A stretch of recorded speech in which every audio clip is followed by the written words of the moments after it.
AQUABIZ, all the best knowledge for aquatic system.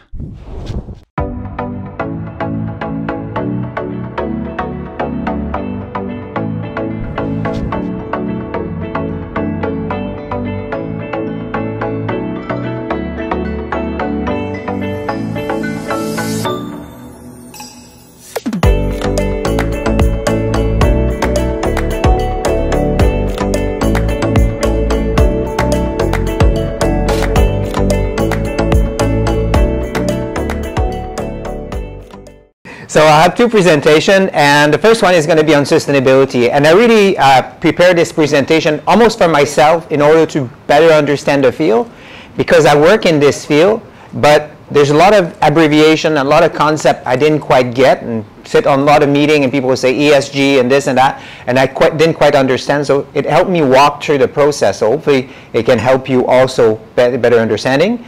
But in the end, right, understanding a field is one thing, doing something about it is another thing, so I'll try to give you some potential solution to improve the environmental sustainability of your feed. Basically, what is environmental sustainability? So, right, everybody's talking about it, it's on everybody's mind and everybody's lips, right? Environmental sustainability, every publication you read from every kind of stakeholder of the industry, from the ingredient suppliers to the seafood distributor to the certification bodies or agencies are talking about it. So what does it mean, right? What does it entail? Things. From an aquaculture feed manufacturing perspective, what is specific about it? What we're looking at? What are some of the high profile, more or less, effort that are being led? And what's some of the strategy at the end, what we can do to improve the sustainability of the feed? Now, why we're doing this is because we're in a changing world. I think it's pretty evident, unless you live under a rock, that the climate is changing. We're experiencing record temperature. We're experiencing change. I visit here quite often. I go to Ecuador. People are telling me the weather is changing. This month shouldn't be raining. This month should be cooler. This month should be, right? The temperature should be different. So things are changing on this planet.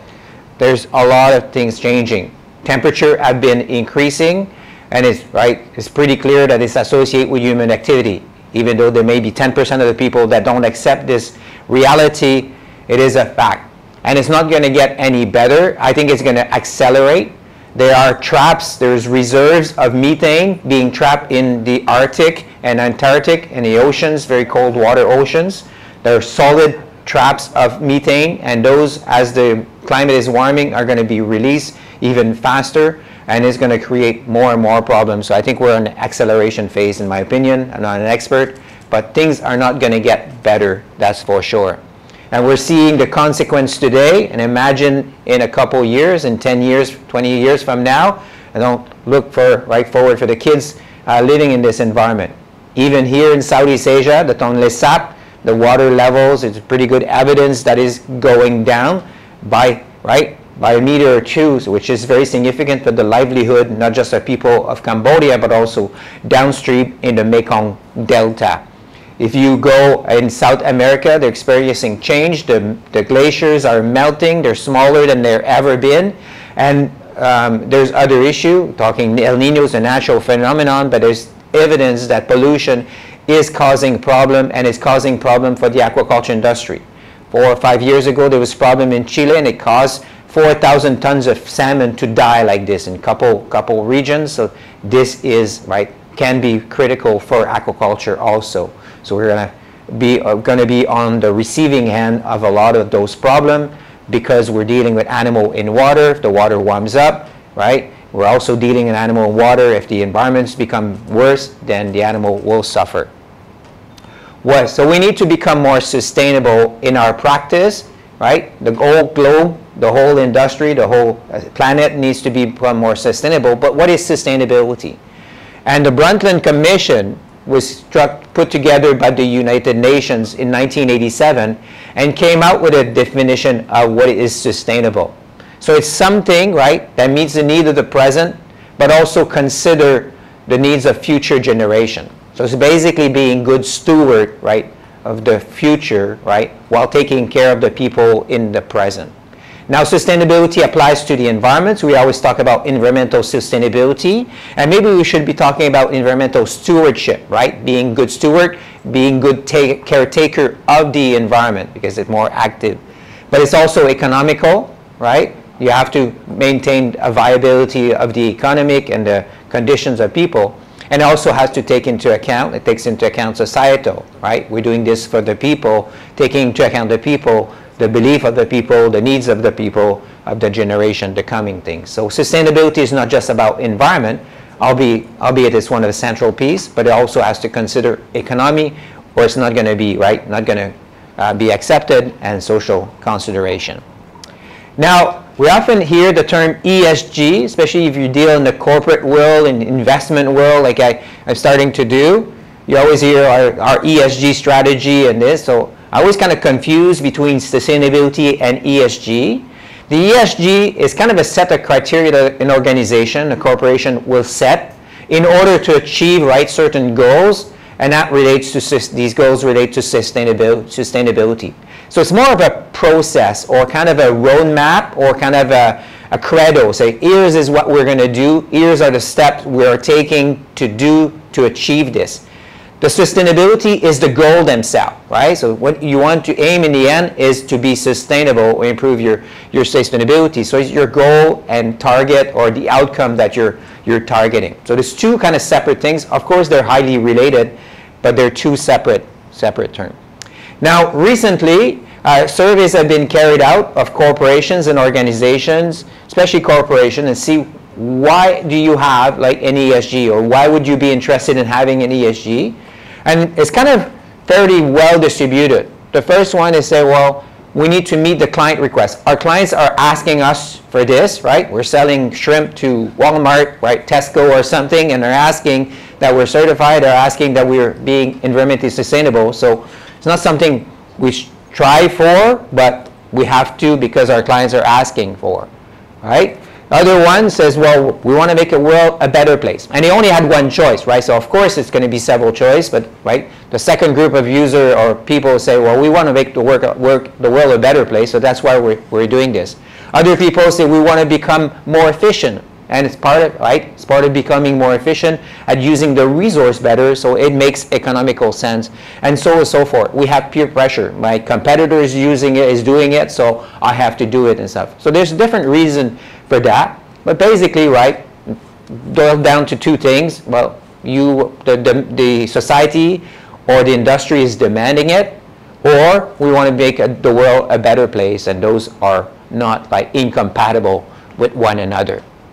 So environmental sustainability, right, refers to the goal that you want to achieve in order, right, to fulfill the need of the future generation while taking care, right, of the present. I like to use the term, right, to say, well, this is the kind of the goal, and the active process is managing environmental impact, right, what you can do. You cannot just say, well, I'm going to be sustainable or something. You have to set up a process. You have to set up certain goal. So I like to call it environmental impact management, or you can use stewardship, right? The practice that makes you a good caretaker of the environment is what you want to do. So it's about reducing emissions. It's about reducing waste output of compounds that can affect the environment. It's about conserving natural resource, whether biotic or abiotic, so whether, right, fish in the ocean, wild fish in the ocean, or minerals that you dig in the earth in order to meet your need. Now, environmental sustainability goals and objectives are part, right, of these bigger effort of the sustainability to improve, right, the livelihood of people, social conditions of people, economical conditions, and etc., the health of people. So United Nations in 2002, I believe, established a series of goals, right, 17 goals in order to do this, and then you can identify several of them relate to environmental sustainability or have a very strong environmental sustainability component to them. So this is weaved in a lot of different types of effort out there, right? That environmental sustainability is not just stand on its own. It's part of a bigger global effort to make things better for society. Now, something I didn't quite understand, that's why I said I prepared this presentation for myself. When we talk about environmental sustainability, I kind of always boil down to greenhouse gas emission, right? CO2 production or methane, and then waste output, right? Don't release the waste, solid waste, and nitrogen and phosphorus waste I'm using. But I was talking to people, they were showing things about acidification potential and depletion of this, of biotic resource and photochemical ozone formation and ecotoxicity and land use or land use change, etc. All these things. So actually, the parameters, the indicators, the criteria, whatever you're using to measure environmental sustainability are very diverse because the environment is very complex, right? So you can damage, you can change or improve the environment in many different ways. So there's not just one measure. So even though we boil down things very often to one or two parameters, greenhouse gas emission, right, CO2 equivalent, or waste output, it's a lot more complex than this. And proper assessment of environmental sustainability of a feed, of a practice, should encompass many of those considerations. I had a couple of calls with WWF, the team at WWF in Washington, D.C., and they're developing this ESG feed ingredient risk tool. They're mostly driving it or testing it with the salmon industry, the Global Salmon Initiative, I believe, that they're working very closely with, the big corporations that make up the salmon feed and the salmon producers. And they're testing it. And as part of their process, they're using a lot of these criteria that I just showed you before in their assessment. So they have a big, long questionnaire, I guess, or tool, or a bit of automatized tools in order to determine the risk of different ingredients on the environment, but also on the economy, on the people, on labor practice, and so on and so forth. Like you're probably very familiar with a lot of the certification program, the type of questions they're asking. And I went in their tool, so they shared their big spreadsheet with me, and I couldn't take the whole snapshot, but I took a small snapshot of it, like owning on a couple parts, and you can see there's one on pollution. What is the potential for polluting fresh water? And they're expressing this in kilograms of phosphorus output. Why? Is because the belief is that in fresh water, the most limiting nutrients for the growth of algae and therefore eutrophication is phosphorus. Not necessarily true, right? But I work with environmental scientists in fresh water. It's not necessarily true, and not just phosphorus, but it's simplified things. You can boil it down to one value, so it makes things a little bit simpler. In a marine or brackish environment, they focus on nitrogen waste output because it is, in general, the limiting factor for the growth of algae in a marine environment or brackish water environment. Not necessarily true again, but something. Well, I'll show you, I've done work on this, on managing phosphorus and nitrogen waste output, so I'll show you how we can do about it. So it's kind of nice that they boil it down to things that we can easily measure, and we've been working on it. But it's also water consumption. Are you drawing water? Are you having an impact on, are you drawing a significant volume of that water, a significant proportion of the water that is available? And in some region where aquaculture is very important, think Mekong Delta, in some region, the water drawn for shrimp farming, etc., is really quite significant. So this is an important consideration that never quite considered, So it's just water, we just pump it and release it. We should care about the nutrients. Well, the volume of water can have an impact, and as the climate is changing, that's a consideration that is probably going to become more and more important, at least to some part of the year. Now, interestingly, I was kind of surfing around and then finding kind of an example of effort, and there's one interesting one on feed additive, basically on trace minerals, company that provide trace mineral, get into detail. And they went through the different things, acidification and climate change and eutrophication and energy demand, etc. And they assess, the impact of this, of the different feed resource, putting the context on their trace minerals also, put in the context and see. And you can see different feed ingredients have different input, have different impact on things. So you'll be more concerned with climate change with one, and you'll be more concerned with eutrophication with the other one, in the way they're produced. So there's several of those efforts out there. There's a big database of life cycle analysis or impact done, the GLFI database that's available. So there's increasing number of resources out there in order, to judge the quality or to do something about it and educate. Now, one of the major parameter, and the one that everybody's talking about, is greenhouse gas, right, emission, GHG, because these are what can impact the climate the most. This is something, right, well, maybe more visible. This is the thing that we're seeing, right, things changing quite fast, and we're suffering from heat, from drought, from extreme weather. So this is really it. Now we express this in carbon dioxide equivalent, but it doesn't only take into account carbon dioxide. It takes into account all molecules, gas and aerosol, that can contribute to the greenhouse gas warming, to climate change. So in this case, right, CO2 is the most abundant, but also methane. And then all these different kind of molecules, I can't pronounce the name even, right, that are contributing, that have a conversion. So there's calculator out there. You can calculate a carbon dioxide equivalent if you know the amount of the different gas that are produced. So different gas have different potencies, so they're converted into different carbon equivalent. Now, some gas, some aerosol will contribute to climate change or to warming, to global warming, I guess. And some of them may actually be cooling. As you put things in the atmosphere, some of these molecules, some of these particles can actually reflect light and then send back the light into space, send back the energy into space. So actually it's not just always about warming, it's the balance between the warming potential and the cooling potential of what is released. So it's a really quite things. That's something I kind of did not quite realize before.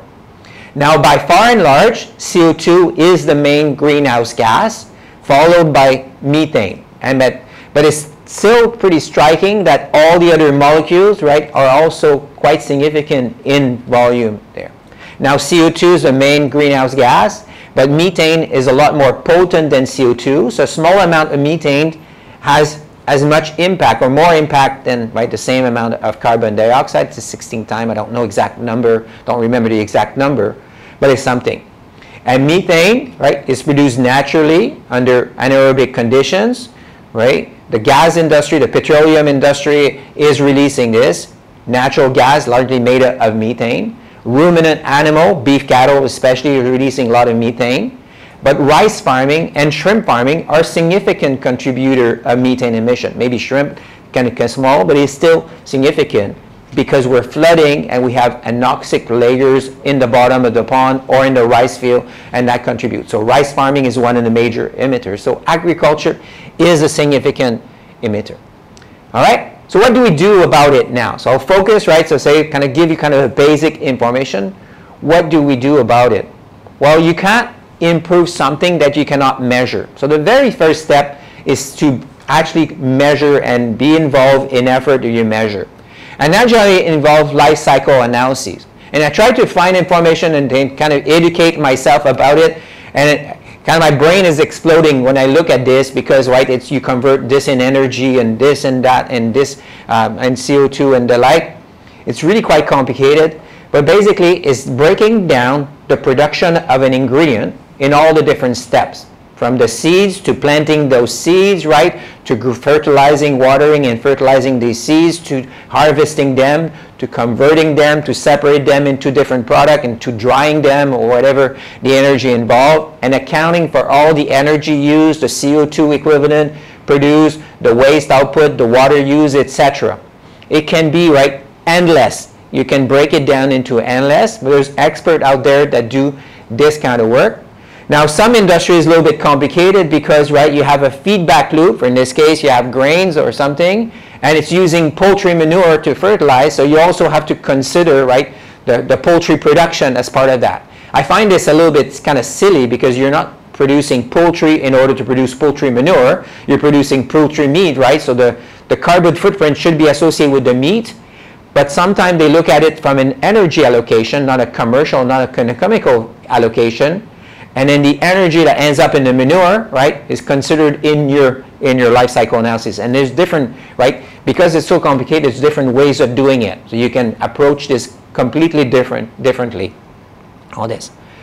When you're producing a product, it's also, right, it's about from start to finish to the end of the life of this product, and even to the recycling and what's going to happen. So that's the example of the poultry manure or the shrimp shell or something like this, right? It doesn't end at the product. It can also go further. It says, well, at the end product, the byproducts of it, and what happened to this, right, after the things has been produced and then shipped to the factory.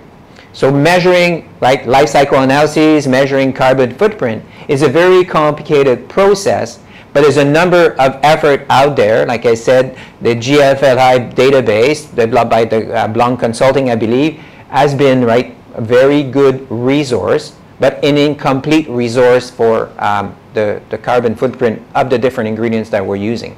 Now we have to consider also that we manufacture the feed, so it's not just about the ingredients, but it's about the manufacturing process. We have to consider that we have to ship those feeds, so it's not just about the producing the feed, but about also distributing the feed. And then we also have to consider that it's not just about shipping the feed, but then how the feed are going to be used is going to impact the carbon footprint, right, of that feed or the overall process. So I'll try to look into this.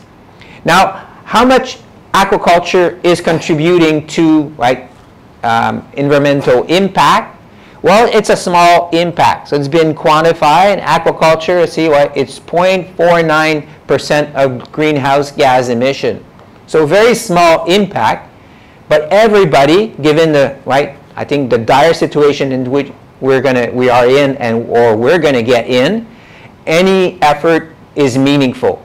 So even though we're a small contributor, right, it's like throwing a piece of paper. Well, everybody's throwing a piece of paper. More people are throwing a piece of paper on the street, trash on the street. Well, right, it starts with individual effort. So we as an industry should be a contributor to this.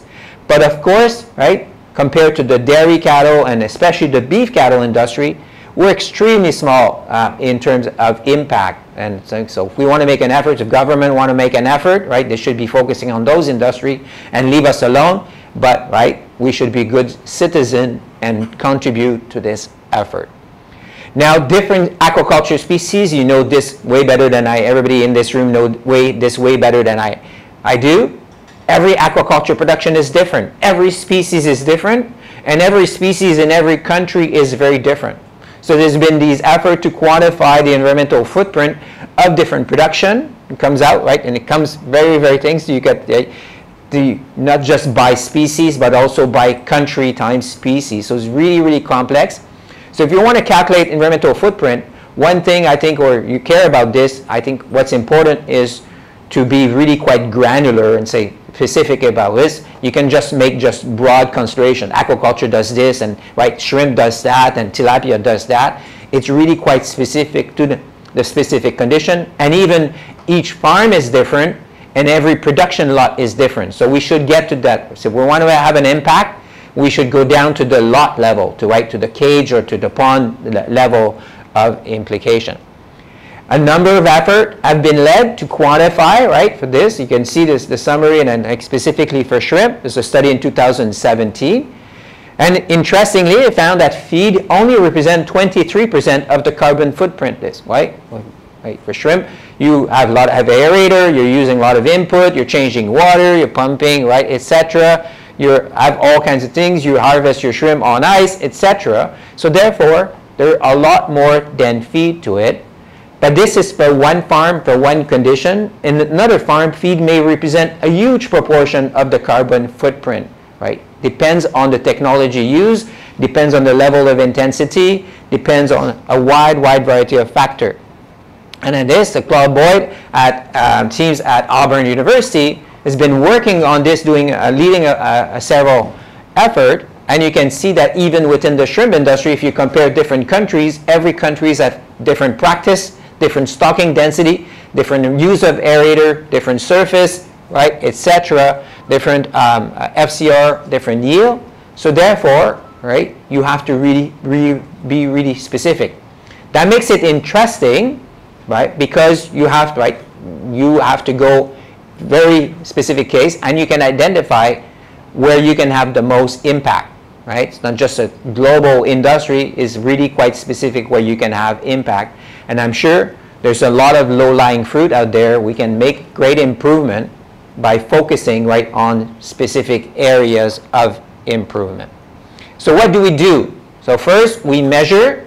We know our impact. So we're dealing with a certain client, a certain farm, a certain groups of clients. We can assess the impact, the release of greenhouse gas, the release of waste, etc., the acidification potential. Now what do we do?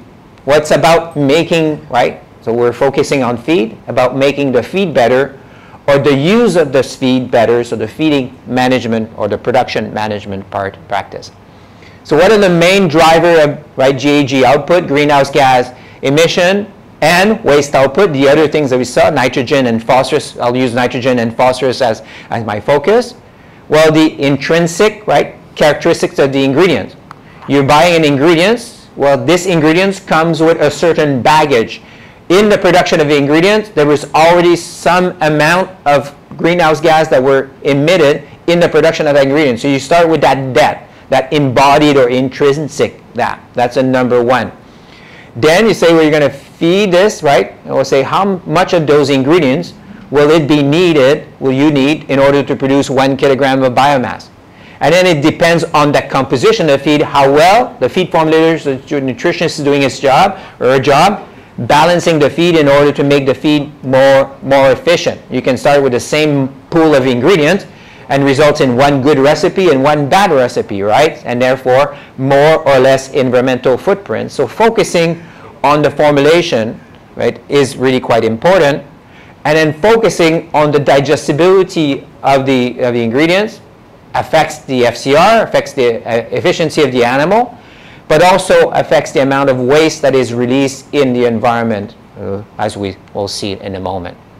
So what you can do, well, first, I think you should focus on the ingredient.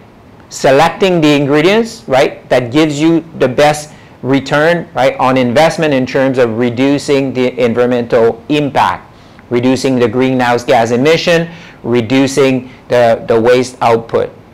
You also want to rely on ingredients of consistent quality, right? So you don't have to redo the work all the time. It's not like just a random process. You want to make sure that you're using reliable ingredients that are, right, you can trust. And then you can start thinking, it says, well, now what can I do more, right? And then starting to think about feed additives and different solutions like this that will help you improve the environmental footprint, whether it's enzymes or probiotics, organic acids, or the like. You all know about those, right? Then you can look at those, not just from a health perspective or profit or FCR perspective, but also from a greenhouse gas reduction, a waste output in production. I think you're probably seeing this more and more from your feed additive suppliers. Some of you are in that field also. You're probably starting to promote, right, the solution also as a way to reduce environmental impact. Now, in terms of selection of ingredients, different ingredients have different carbon footprint, different greenhouse gas, right? Have had different impact on things. So selecting your ingredients will have big impact. You can see this kind of variation in terms of, right, level of greenhouse gas emission. Now you got a yellow bar there, and that's LUC, that's land use change. It takes into account the environmental damage that it was caused by converting a field or forest or something into a production, right, area for that. In some place, the field or the industry has already been established for a long time, so there's no land use change. It's not something important. There's no more change to the natural environment. But it's for some ingredients or some region, there's still significant changes in the use of the environment, the use of the land, that you need to take into account when you do this. So you'll see sometime with or without LUC, that means with or without the change in the natural habitat for producing that ingredient. So you can see a variation from oil palm to rapeseed to canola to whatever, fava bean, chickpeas, and things. Every type of grains is here, or oil seeds, have an impact on that. Now, U.S. soy, right? So we're here in an event sponsored by U.S. soy. U.S. soy has a very low carbon footprint compared to, right, the other things. So the industry has carried out survey funded by the reputable, the companies that are doing these life cycle analyses, right, on a day-to-day basis, and identified that U.S. soy has a very low carbon footprint compared to Brazil, compared to Argentina, right? And then even lower than what is seen in many European countries and other things. Not that they're a very big competitor, but when you compare U.S. soy with Argentina and Brazil, the main competitor here, right, you have significant advantage of using U.S. soy, and we'll see this in a moment, right? If you take into account Brazilian soy that is been farmed on areas that was recently converted, the Amazonian forest, for example, converted to produce, to turn into soybean fields, you have huge impact on the climate because of this land use conversion. So not just about producing the soybean themselves and the energy and the fertilizer that you use, but also this associated environmental change to it.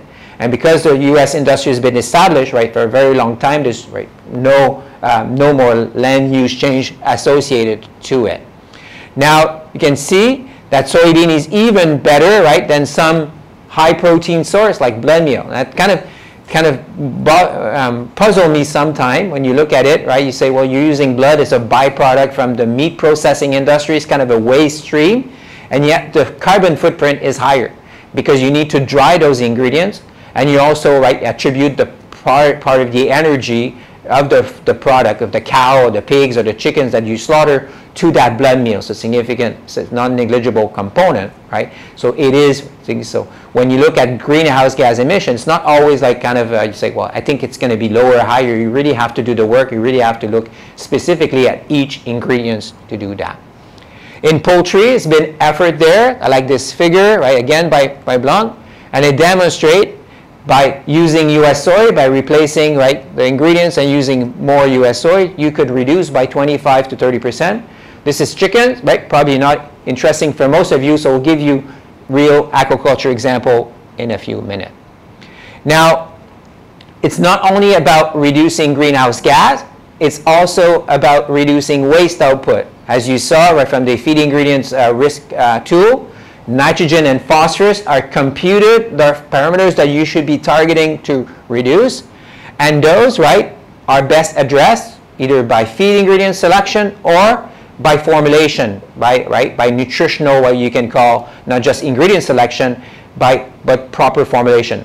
Optimizing the use of nitrogen, optimizing the use of phosphorus, reducing the level of these elements and stuff, like that. Oh, I think there should be a background, but actually it should be a fish farm behind or a floating cage behind.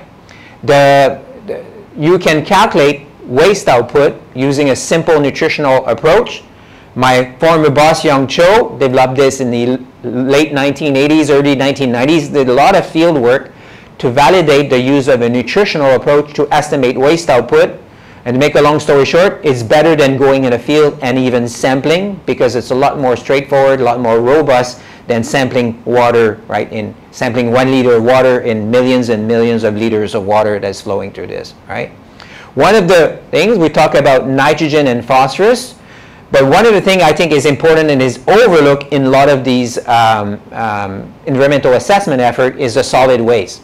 Fish produce manure. The same way pigs and chickens produce manure. That manure will settle in the bottom of a pond, create anostic conditions, create the growth of bacteria, promote the growth of bacteria, some of which pathogenic, and cause potential some disease, or promote the incidence of disease, especially in shrimp culture.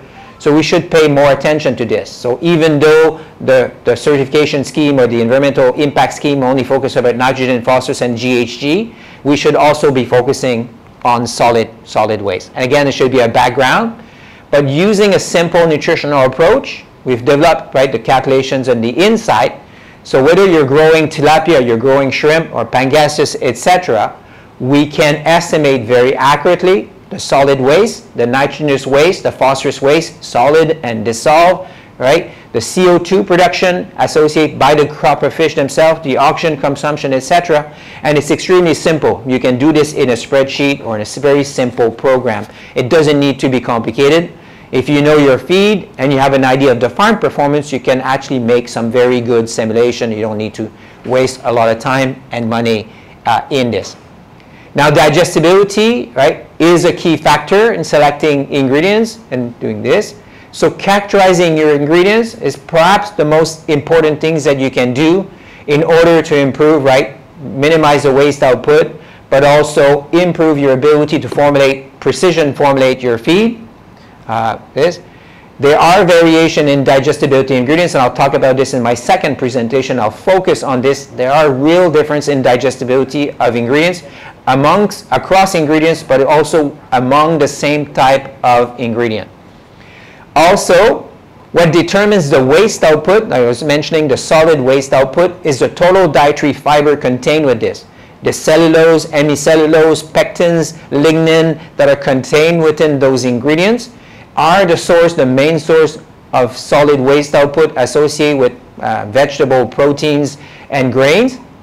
Well, actually, they don't come, but these resources are not all the same.